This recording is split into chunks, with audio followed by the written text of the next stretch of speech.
ये देखिए मैंने दरदरा बादाम को कूट लिया है।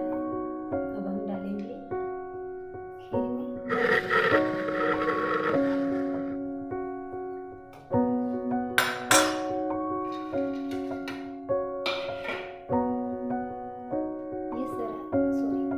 ये खीर में इसलिए बना रही हूँ क्योंकि आज शरद पूर्णिमा है, तो हम रात को 12 बजे चांद निकलेगा, चांद की रोशनी आएगी, तो हम इस खीर पे ही चांद की रोशनी को डालेंगे और फिर हम भगवान को भोग लगाएंगे। रात में 12 बजे को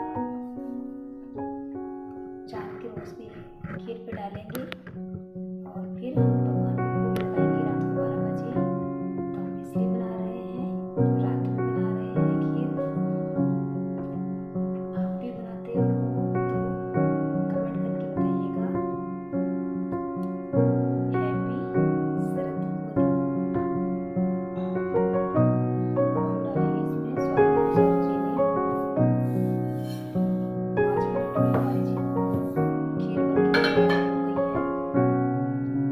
खीर बनकर तैयार हो गई है। देखिए 5 मिनट लगे खीर बनाने में। बहुत अच्छी बन गई है सब खीर। ये देखो कितना गाढ़ी गाढ़ी बन गई है। अब हम गैस बंद कर देते हैं।